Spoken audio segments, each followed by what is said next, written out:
Hello friends, welcome you all.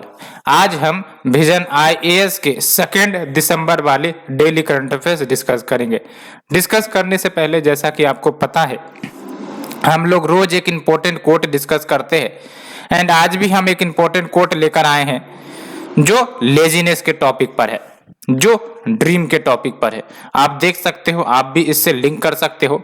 Some people dream of success while other people get up every morning and make it happen।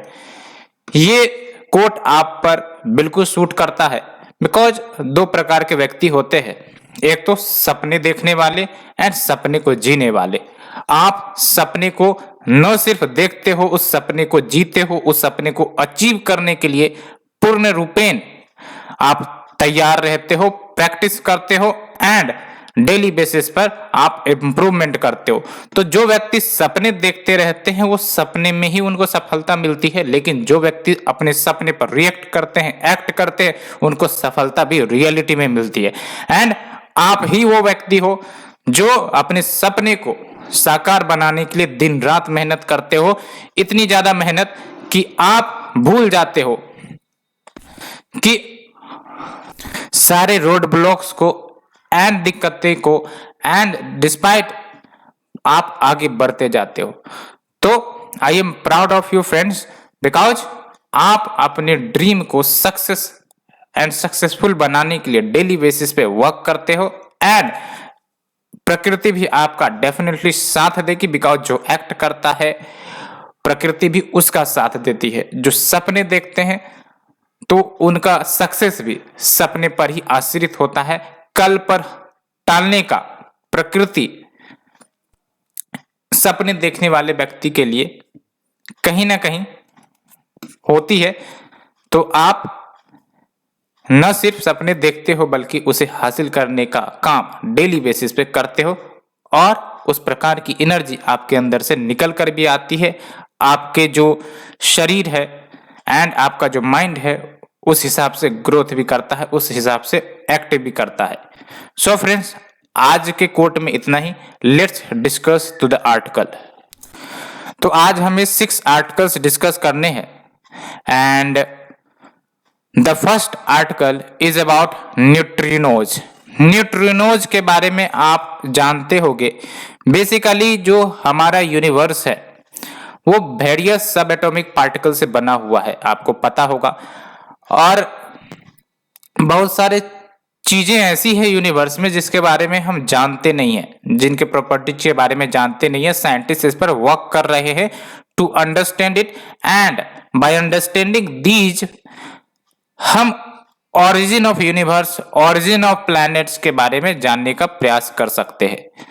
So neutrinos is one of the sub atomic particle जो पूरे universe में मौजूद है and ये कहीं ना कहीं origin of universe के बारे में पता दिलाने में मदद कर सकती है। That's why scientist are very much attracted to understand the properties of neutrino, to understand its formation, to understand its origin. तो ये बात आपको बेसिक क्लियर हो गई होगी। सो सबसे पहले हम सिलेबस की तरफ देखते हैं।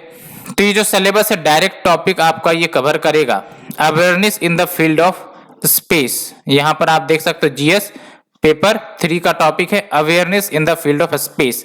ठीक है, तो जब हम बात करते हैं न्यूट्रिनोज की तो क्या न्यूज है।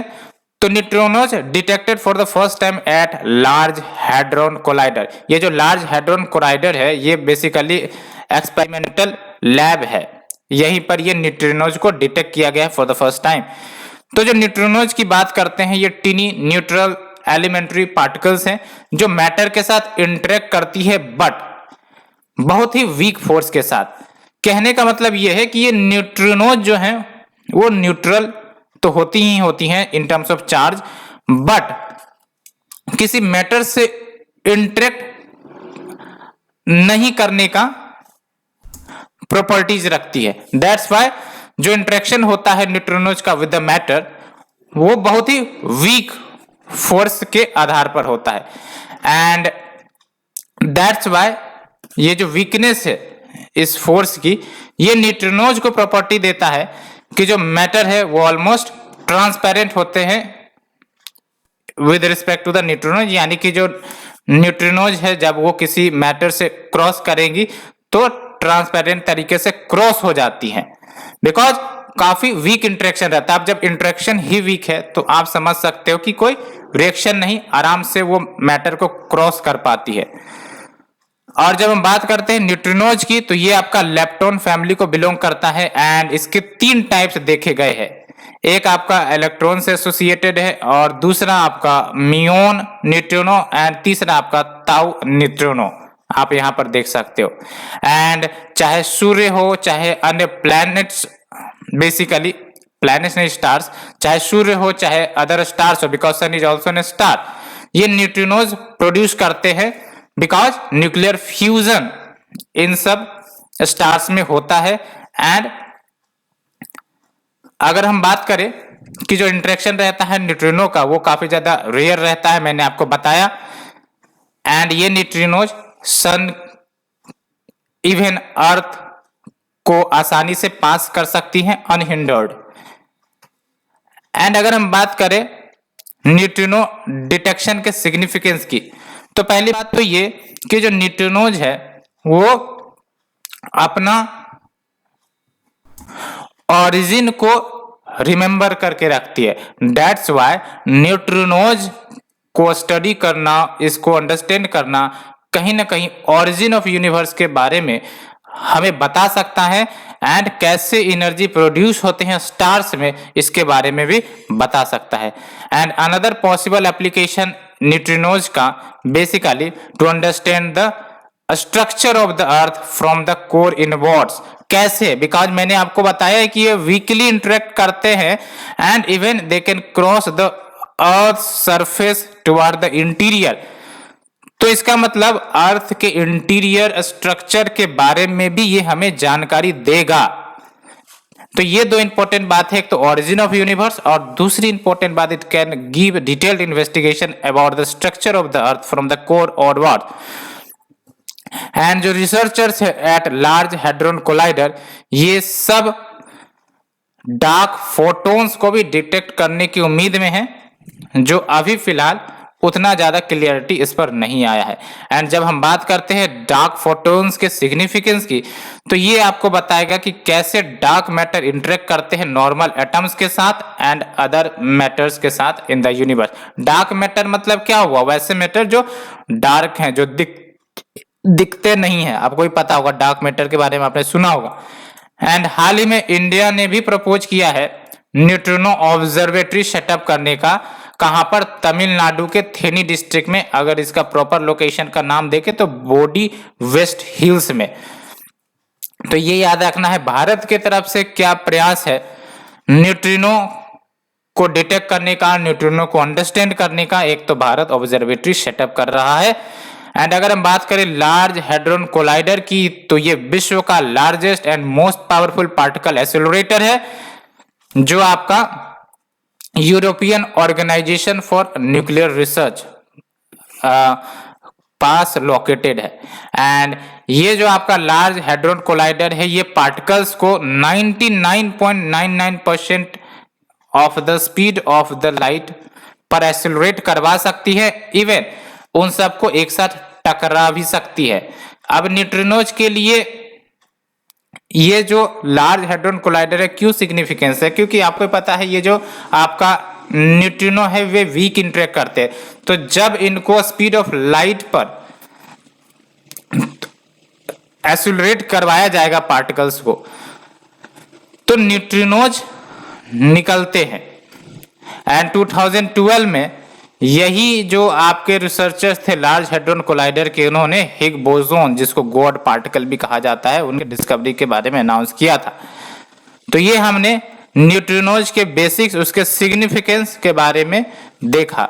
प्रीलिम्स के लिए आपको न्यूट्रिनोज का बेसिक पता होना चाहिए, अलोंग विथ अगर मेंस की बात करें तो सिग्निफिकेंस क्या है एंड भारत के तरफ से क्या प्रयास है इस फील्ड में। तो ये 2 बातें आपको पता होनी चाहिए। एंड लार्ज हैड्रॉन कोलाइडर भी आपको पता होना चाहिए। And next we move to the second article, world migration report 2022। ये आपका इंटरनेशनल ऑर्गेनाइजेशन फॉर माइग्रेशन के द्वारा रिलीज किया गया है। तो सबसे पहले बात तो हम ये जानेंगे, इंटरनेशनल ऑर्गेनाइजेशन ऑफ माइग्रेशन ने जो रिपोर्ट जारी किया है इसके क्या की हाईलाइट है। But first move to the syllabus. तो सिलेबस आप देख सकते हो जीएस पेपर 2 में आपका ये कवर होगा। इधर आप देख सकते हो यहाँ पर important international institution agency forums there structure and mandate. तो ये जो IOM है आपको ही पता है, इंटर गवर्नमेंटल ऑर्गेनाइजेशन है जिसका भारत भी एक सदस्य है और ये बेसिकली वर्क करता है कि जो माइग्रेशन ग्लोबल लेवल पर हो रहे हैं वो माइग्रेशन फोर्स्ड माइग्रेशन ना हो बल्कि ह्यूमन एंड ऑर्डरली माइग्रेशन हो, सो दैट सारे देश के लिए, सारे माइग्रेंट्स के लिए वो बेनिफिट करे। एंड जो आपका WMR है आपको ही पता है, world migration report every second year publish किया जाता है इस ऑर्गेनाइजेशन के द्वारा। अब एक बात आप हमें बताओ, ये जो आपका इंटरनेशनल लेवल या फिर जो माइग्रेशन होती है ये क्यों होती है? आपने सही सुना, सोचा। एक तो हो सकता है कि आपका क्लाइमेटिक डिजास्टर आ गई हो जिसके कारण आपका माइग्रेशन हुआ हो, फ्लड्स या फिर साइक्लोन्स या एनी नेचुरल डिजास्टर। दूसरा हो सकता है आपका पॉलिटिकल इनस्टेबिलिटी। पॉलिटिकल इनस्टेबिलिटी यानी कि जो रिजीम है वो सर्टेन ग्रुप ऑफ पीपल को नहीं चाहती कि वो वहां पर रहे, या फिर पॉलिटिकल इनस्टेबिलिटी के कारण लोग वहां नहीं रहना चाहते हैं। तो ये सब दो ब्रॉडर पर्सपेक्टिव है माइग्रेशन के कारण का। एंड अफगानिस्तान में आपने देखा कि किस प्रकार से जो पर्सन है वो फोर्स्ड माइग्रेशन कर रहे थे because of political instability in recent time, आपने देखा। अब बात करते हैं क्या की हाईलाइट हैं इस वर्ल्ड माइग्रेशन रिपोर्ट के।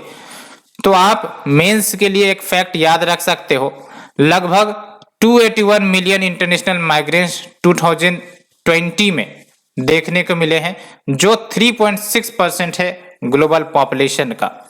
एंड बात करें यूरोप और एशिया की, तो यूरोप और एशिया ये जो दो कॉन्टिनेंट है ये 60% of the global international migrant flow को होल्ड करते हैं, होस्ट करते हैं। यानी कि यूं कह सकते हो कि जो भी इंटरनेशनल माइग्रेंट्स हैं 61% जो माइग्रेंट्स हैं वो आपका एशिया और यूरोप होस्ट करता है। एंड जो number of internally displaced person है वो 2020 में बढ़कर 55 मिलियन हो गया है जो ईयर 2000 में 21 मिलियन था।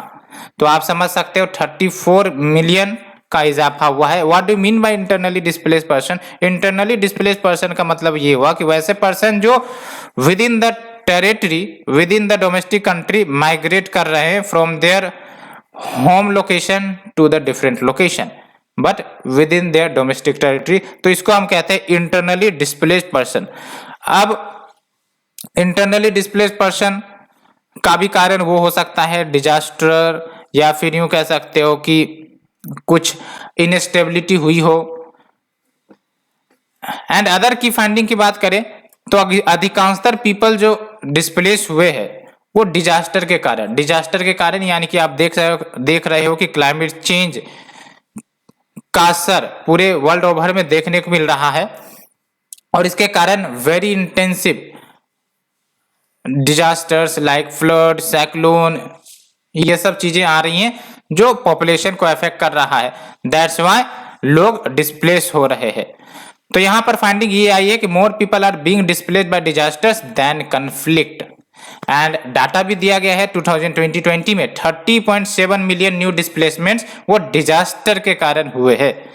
एंड इंडिया में लगभग 4 मिलियन न्यू डिस्प्लेसमेंट्स डिजास्टर के कारण हुए हैं। तो डिजास्टर आपको पता है भारत में कोस्टल इलाके में काफी ज्यादा साइक्लोन जैसी घटनाएं आती रहती है एंड फ्लड्स जैसी घटनाएं आती रहती है, तो ये सब फैसिलिटेट करता है आपका इंटरनल डिस्प्लेसमेंट।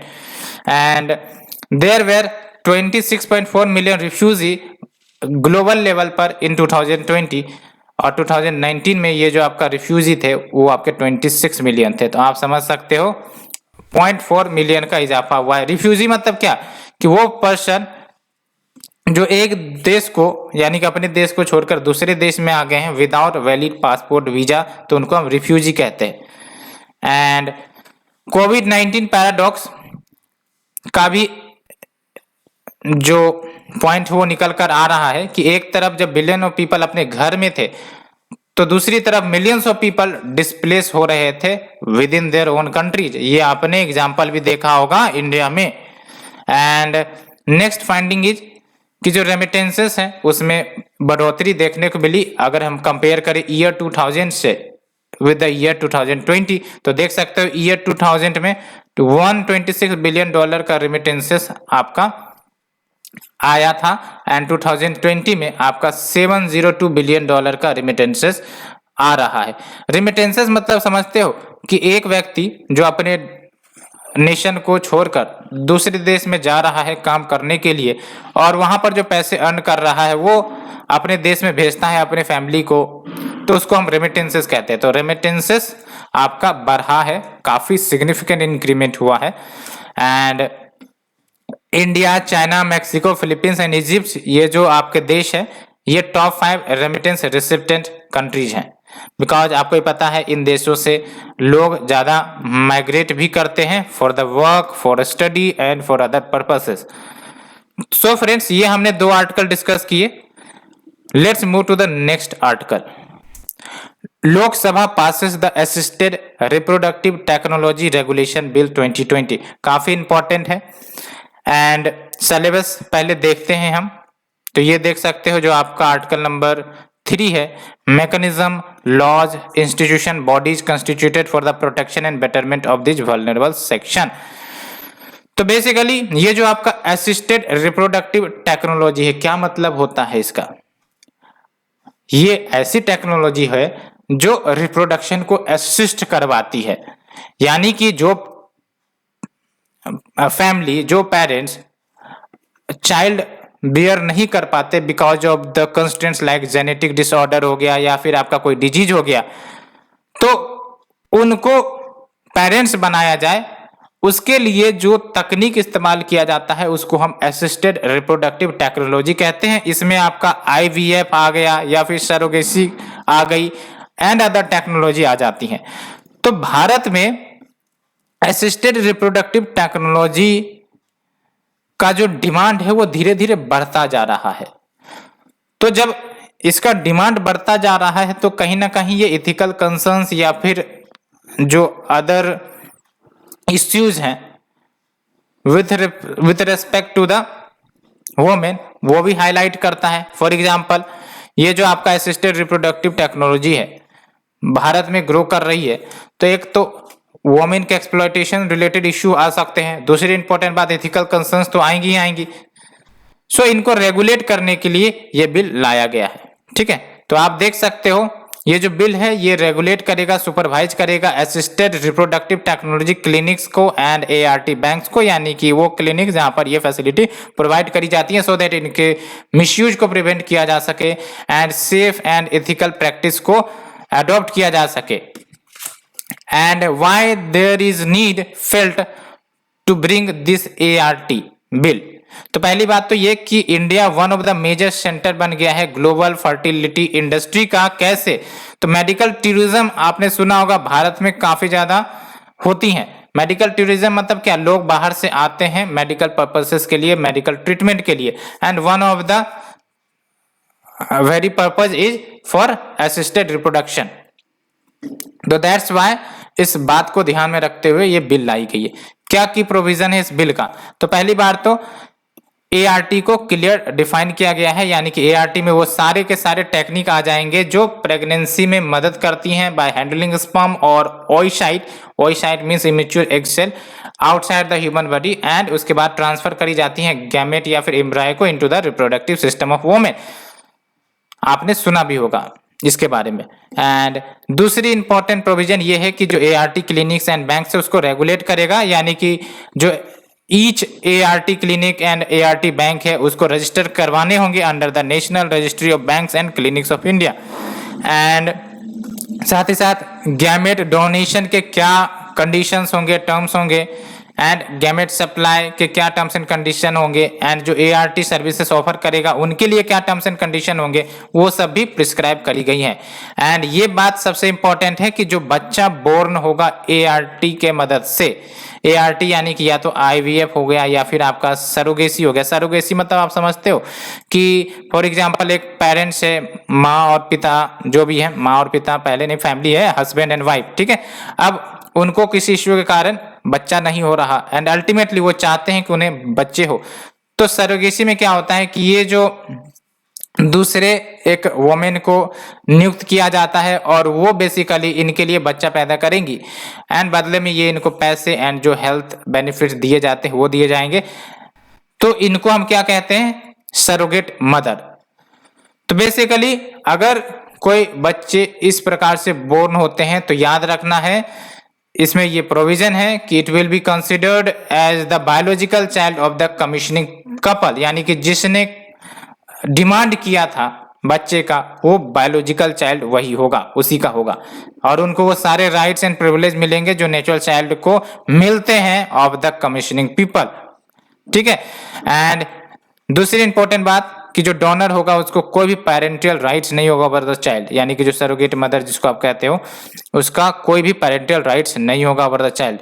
एंड जो आपका नेशनल एंड स्टेट बोर्ड्स हैं फॉर सरोगेसी ये भी कंस्टिट्यूट की गई हैं इस बिल के तहत, और ये ART सर्विसेज को रेगुलेट करेगी नेशनल लेवल पर भी और स्टेट लेवल पर भी। तो ये हमने आर्टिकल नंबर 3 डिस्कस किया। Let's move to the next article. European union plans 300 euro billion infrastructure fund to counter China's belt and road initiative.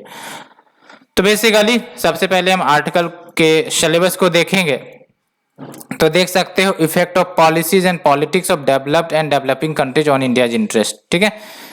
तो अब बात करते हैं इश्यू क्या है। पहली बात तो चाइना अपना प्रेजेंस धीरे धीरे काफी तेजी से बढ़ा रहा है ग्लोबल पावर बनने का, आपको भी पता है। वेरियस इनिशिएटिव्स वो ले भी रहा है, BRI इनिशिएटिव जिसके तहत वो इंफ्रास्ट्रक्चर कनेक्टिविटी को बढ़ा रहा है इंडियन ओशियन में भी एंड कॉन्टिनेंटल लैंडमास पर भी। एंड जो इंडिया है या फिर जो अन्य यूरोपियन नेशन है उनको कंसर्न है ग्लोबल राइजिंग ऑफ चाइना को लेकर। कैसे, क्यों? बिकॉज पहली बात तो आइडियोलॉजिकल डिफरेंसेस है, आपको पता है चाइना आपका कम्युनिस्ट आइडियोलॉजी का है और जो आपके वेस्टर्न नेशन है या फिर इंडिया है वो डेमोक्रेटिक नेशन का है। तो एक तो पहली बात तो आइडियोलॉजिकल डिफरेंसेस हो जाती है। दूसरा ये कि चाइना की इनट्रांसपेरेंसी, चाइना जो कुछ भी करता है उसमें वो ट्रांसपेरेंट रहता नहीं है एंड बेसिकली वो अपने ह्यूज फॉरेक्स रिजर्व्स के माध्यम से एंड इन्वेस्टमेंट पॉलिसी के माध्यम से वो दूसरे देशों को अपने प्रभाव में लाने का प्रयास करता है। One of the example is China belt and road initiative and other is the डेब्ट ट्रैप पॉलिसी, जिसमें क्या होता है वो खूब इंफ्रास्ट्रक्चर लोन दे देते हैं एंड अल्टीमेटली जब वो देश नहीं चुका पाता तो चाइना बोलता है ला रे बाबा ला, मेरा पैसा ला।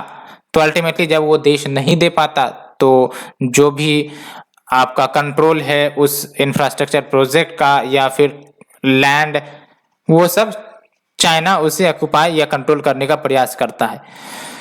सो जो नेशंस हैं वो सब कंसर्न है राइजिंग चाइना को लेकर एंड उसके इंफ्रास्ट्रक्चर प्रोजेक्ट्स को लेकर।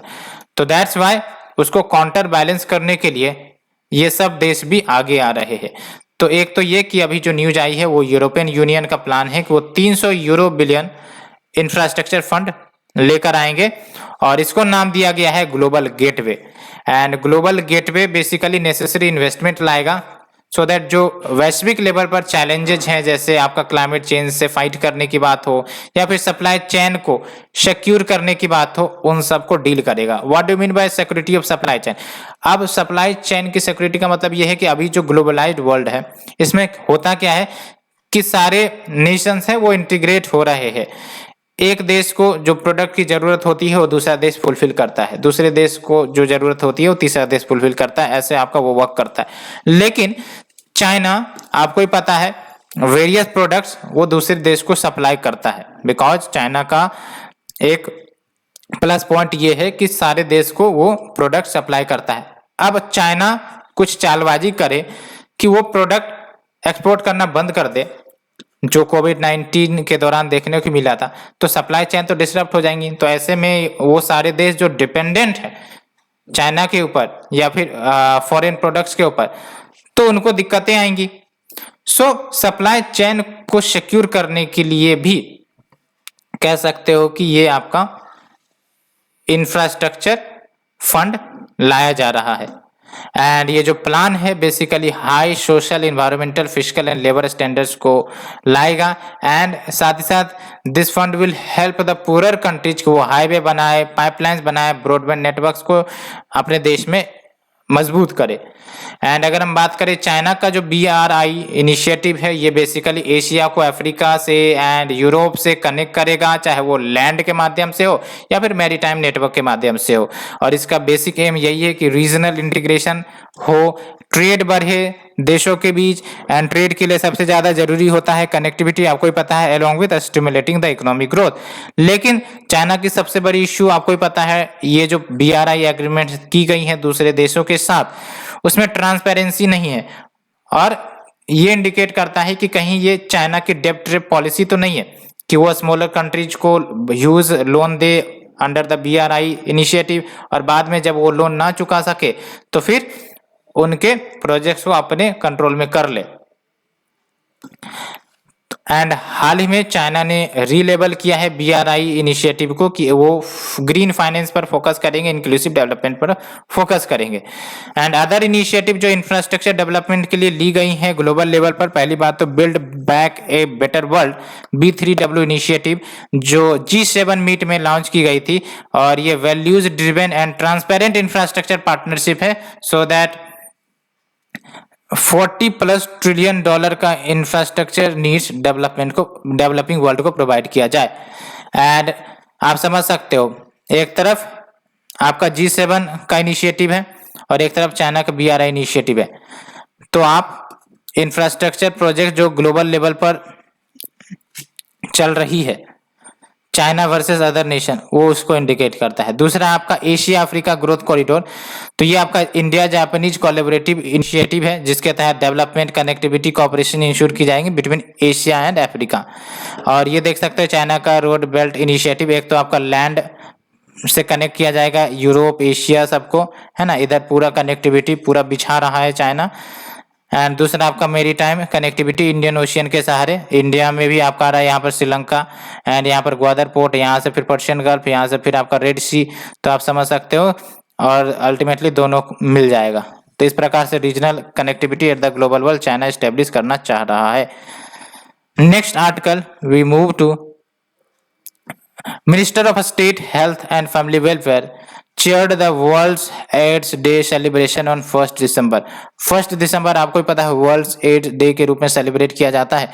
एंड भारत में बेसिकली क्या इनिशिएटिव ली जा रही हैं to deal with this disease and क्या स्टेटस है इस बीमारी का भारत पे, उसको हम डिस्कस करेंगे। लेकिन सबसे पहले हम सिलेबस देख लेते हैं। तो आप देख सकते हो issues related to development and management of social sector या services related to the health।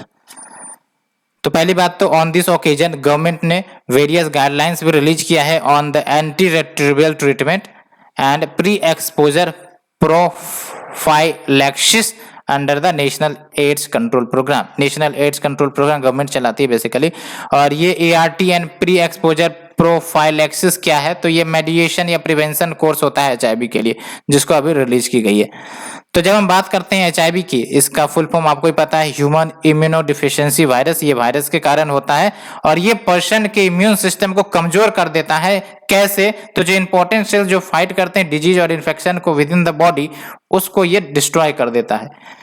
And कोई इफेक्टिव क्योर नहीं है HIV के लिए, आपको ही पता है, लेकिन मेडिकल केयर अगर प्रॉपर दी जाए तो उसको कंट्रोल किया जाता है। एंड अगर HIV ट्रीट नहीं होती है तो उसके कारण आपका एड्स यानी कि एक्वायर्ड इम्यूनोडिफिशियंसी सिंड्रोम काउज होता है। और भारत में जो पीपल्स लिविंग विथ HIV की संख्या देख लो 2019 में लगभग 23.48 लाख है, यानी कि लगभग 23.5 लाख आपका भारत में पीपल हैं जो HIV से ग्रसित हैं। एंड मिजोरम में हाईएस्ट एस्टिमेट है एडल्ट HIV प्रेवलेंस का, followed by Nagaland and Manipur. Government की तरफ से क्या इनिशिएटिव ली गई हैं, तो we have the national AIDS control organisation जो HIV रिलेटेड पॉलिसीज को ओवरसीज यानी कि देख रेख करती है। And we have the national AIDS control programme, we have the HIV and AIDS prevention and control act 2017 जो एड्रेस करती है discrimination against the PL HIV, and national strategic plan 2017-24 and mission संपर्क, सो दैट जो आपके ART services provide किए जाते हैं उनके अंतर्गत ट्रेस किया जाए HIV इन्फेक्टेड पर्सन को, and training and sensitisation programmes various stakeholders के लिए भी चलाई जाती हैं। ठीक है, सो फ्रेंड्स ये हमने डिस्कस किया। Next move to the next article, state finances a study of budgets of 2021-22 RBI के द्वारा रिलीज किया गया है। Let's see the syllabus first. तो देख सकते हो GS पेपर 3 एंड आपका article number 1 issues related to the Indian economy, planning, mobilisation, resources, growth, development and employment. तो बेसिकली ये एनुअल पब्लिकेशन होता है RBI का, जिसके तहत जो स्टेट फाइनेंसेस है, स्टेट गवर्नमेंट के जो वेरियस फाइनेंसेस है उसको एनालिसिस एंड असेसमेंट प्रोवाइड करता है। क्या की हाईलाइट है, तो आप देख सकते हो जो कंबाइंड डेब्ट टू GDP रेशियो है स्टेट्स का वो 31% है।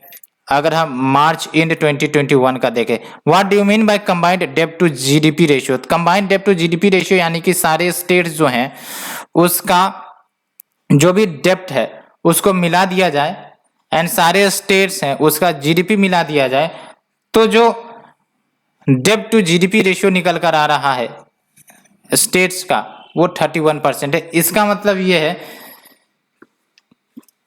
कि जो स्टेट गवर्नमेंट है उन्होंने लगभग 31% ऑफ देयर GDP वो उधारी में लेकर काम चलाते हैं, which is higher than 20% to be achieved by 2022-23 because है ना, तो 20% हाइयर है as per the recommendation of fiscal responsibility and budget management review committee. And आप देख सकते हो 2021-22 के लिए स्टेट्स ने अपने gross fiscal deficit to GDP ratio 3.7% on average रखा है। What do you mean by fiscal deficit? Fiscal deficit का मतलब सिंपल ही है कि आपका लेट से कि 100 रुपये है एंड आपने 105 रुपये खर्चा कर दिया, तो इसका मतलब क्या हुआ कि आपने एक्सपेंडिचर ज्यादा किया देन योर इनकम, तो ये जो 5 रुपये है वो आपका डेफिसिट हो गया। आप 5 रुपये कहाँ से लाओगे? लोन लोगे या फिर अदर एक्टिविटीज के माध्यम से आप पैसे लाओगे, क्योंकि आपने एक्सपेंडिचर किया है तो पे तो करना ही पड़ेगा। तो उस हिसाब से स्टेट भी जब खर्च ज्यादा कर देती है तो उनको भी बाहर से कहीं ना कहीं पैसे लाने पड़ते हैं। तो ओवरऑल स्टेट का जो gross fiscal deficit to GDP ratio है आप देख सकते हो 3.7% है। एंड मैंने आपको बताया ग्रोस फिस्कल डेफिसिट का मतलब क्या हुआ कि टोटल एक्सपेंडिचर जो एक्सीड हो जाती है ओवर द रेवेन्यू रिसिप्ट, तो उसको हम कहते हैं ग्रोस फिस्कल डेफिसिट। एंड इसके कारण क्या हुआ है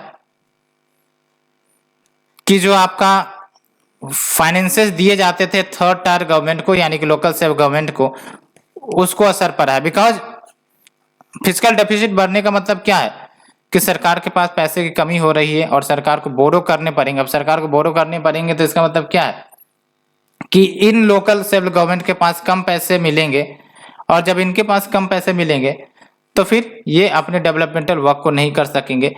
अलोंग विथ जो दूसरा इश्यू ये आई थी कि कोविड-19 के कारण सारे के सारे जो पैसे हैं फाइनेंसेस है वो लगभग पैंडेमिक को कम्बैट करने के लिए लगा दिए गए थे।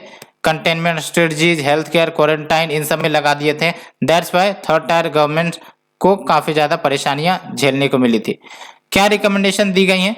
तो पहली बात तो ये बोला गया है कि मीडियम टर्म में फिस्कल पोजीशन जो स्टेट गवर्नमेंट की है वो उसको इम्प्रूव किया जाए, और ये डिपेंड करेगा कि रिफॉर्म्स क्या लिए जाते हैं पावर सेक्टर में, और ये 15th फाइनेंस कमीशन ने भी रिकमेंड किया था। अलोंग विथ स्टेट गवर्नमेंट अपना state finance commission regular interval पर सेटअप करते रहे। एंड तीसरा इंपॉर्टेंट बात, फंक्शनल ऑटोनॉमी जो है यानी कि जो सिविक बॉडीज को फंक्शंस दिए गए हैं उसको और ज्यादा ऑटोनोमस बनाया जाए, उनको और ज्यादा पावर दिया जाए, गवर्नेंस स्ट्रक्चर को इम्प्रूव किया जाए, एंड फाइनेंशियली एम्पावर दिया जाए उन्हें, सो दैट उनको पास और ज़्यादा रिसोर्स अवेलेबिलिटी हो और वो और अच्छे से एक्ट कर सके। सो फ्रेंड्स, ये थी हमारी आज की आर्टिकल। होप आप लोगों को पसंद आई होगी। अगर पसंद आ रही है तो प्लीज़ लाइक से सब्सक्राइब जरूर करें। Thank you friend, thank you very much.